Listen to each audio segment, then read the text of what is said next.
Hi hello नमस्कार, मी Suvarna home kitchen मध्ये तुमचं परत एकदा अगदी मनापासून स्वागत. सगळ्या सबस्क्रायबरचे धन्यवाद, सगळ्या व्ह्यूअर्सचे मनापासून आभार. आज आपण खूप छान अशी रेसिपी बघणार आहोत, ती म्हणजे पोह्यांपासून मस्त अशी नाश्त्याचा प्रकार. तर बघा, खूप सुंदर भजेपेक्षाही जास्ती सुंदर हा प्रकार होतो. खूप छान लागतो खायला आणि तो पण अगदी पटकन पण होतो आणि घरातल्या साहित्यात पण होतो. तर बघा, त्यासाठी मी इथे आपण जे रोजचेच पोहे करतो ना, तेच पोहे घेतलेले आहे. जाड पातळ कुठलेही पोहे तुम्ही घेऊ शकता. स्वच्छ 2 ते 3 पाण्याने आपल्याला पोहे धुवून घ्यायचे आहेत. 2 ते 3 पाण्याने पोहे धुतल्यानंतर बघा, मी थोडंसं पाणी इथे ठेवलेले आहे आपल्याला आणि एक 5 मिनिटं आपल्याला हे पोहे भिजत ठेवायचे आहेत. आता मी इथे घेतलेले आहेत 2 कच्चे बटाटे. बघा, बटाटे आपल्याला चिरून घ्यायचे आहेत. साल काढून घेतलेला आहे आणि अशा बारीक फोडी चिरून घ्यायचे आहेत. बघा, या पद्धतीने. एक वाटीसाठी मी 2 बटाटे घेतलेले आहेत.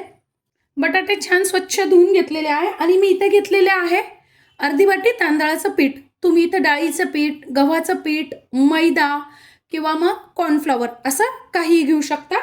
त्यानंतर मी इथे थोडीशी घेतलेली कोथिंबीर, आलं किसून घेतलेलं आहे आणि 2 ते 3 हिरव्या मिरच्या चिरून घेतलेले आहे, बारीक तुकडे करून घेतलेले आहे. तुम्ही आलं आणि मिरची, तुम्हाला लसूण खात असाल तर लसूण टाकला तरी काही हरकत नाही, छान लागतो लसूण पण यात. आणि कांदा पण टाकू शकता किंवा मग कुठली एखादी भाजी आवडत असेल ती पण टाकू शकतात. आपले पोहे छान भिजले आहेत.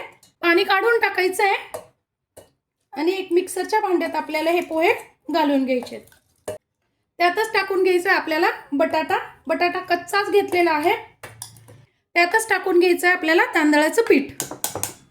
आता हे मिक्सरला छान अगदी बारीक करून घ्यायचं आहे. बघा, अगदी बारीक अशी आपण पेस्ट करून घेतलेली आहे आणि अशीच आपल्याला हवी आहे, पातळ खूप करायची नाही आहे. जर तुम्हाला असं वाटलं तुमचं पीठ पातळ होत आहे तर तुम्ही काय करू शकता, त्यात थोडंसं परत अजून जे तुम्ही तांदळाचं पीठ, डाळीचं पीठ किंवा मग गव्हाचं पीठ, मैदा थोडासा घालू शकता किंवा मग कॉर्नफ्लॉवर. चवीनुसार घालून घ्यायचं आहे मीठ. मी इथे अर्धा ते पाऊण चमचा मीठ घेतलेला आहे. आलं, हिरवी मिरची, कोथिंबीर, अर्धा चमचा घालून घ्यायची आपल्याला ओरिगॅनो. मुलांना आवडती ती टेस्ट, त्यामुळे अवश्य घाला किंवा मग तुम्ही मिक्सर पण घालू शकता. अर्धा चमचा घालून घ्यायचे चिली फ्लेक्स. तिखट खात नसेल मुलं तर नका घालू, हिरवी मिरची पण नका घालू आणि चिली फ्लेक्स पण नका घालू. इथे तुम्ही पाहिजे तर थोडीशी चव येण्यासाठी मिरे पुढेही घालू शकता. आणि अर्धा चमचा घालून घ्यायचे आपल्याला जिरे. एकीकडे मी लगेच तेल पण तापायला ठेवलेलं आहे. आता आपल्याला हे छान मिक्स करून घ्यायचं आहे. साधारणतः एक 5 मिनिट तरी आपल्याला पीठ छान फेटून घ्यायचं आहे, म्हणजे पीठ छान हलकं होईल, कारण आपण इथे सोड्याचा वापर करणार नाहीये. एकाच दिशेने आपल्याला पीठ फेटायचं आहे.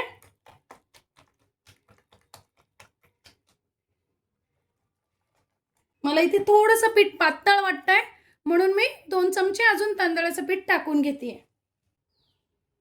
2 चमचे मी अजून तांदळाचं पीठ टाकून घेतलंय आणि परत एक 2 ते 3 मिनिटांसाठी छान हे फेटून घेणार आहे. आपलं पीठ बघा अगदी हलकं झालेलं आहे. असंच पीठ आपल्याला हवं आहे. इकडे लगेच तेलही तापलेलं आहे.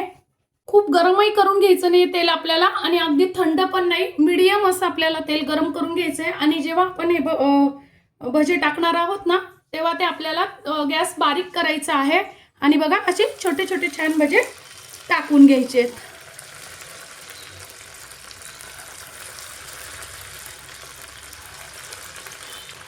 ज्यांना डाळीचं पीठ चालत नाही ना, त्यांच्यासाठी खूप सुंदर असे हे भजेचा आहे प्रकार.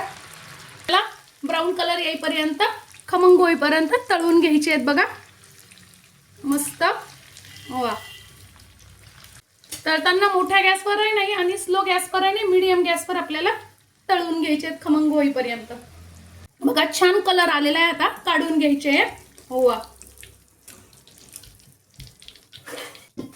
अजिबात तेलकट होत नाही. बघा किती सुंदर असे आपले भजे तयार झालेले आहेत. वरतून अगदी कुरकुरीत अजिबातही तेलकट नाही आणि आतून अगदी जाळीदार. बघा किती हलके मस्त असे आपले भजे तयार झालेले आहे. आणि एवढे केलेत, कढईत पण अजून आहे आणि एवढं पीठ शिल्लक आहे. म्हणजे फक्त 1 वाटी आणि 2 बटाटे याच्यापासून 4 माणसांचा नाश्ता तुम्ही सहज करू शकता. आजची साधी सोपी रेसिपी माझी तुम्हाला कशी वाटली कमेंट्समध्ये नक्की सांगा. चॅनलवर नवीन असाल तर चॅनलला लाईक, सबस्क्राईब आणि शेअर करा आणि असे भजे नक्की करून बघा. धन्यवाद.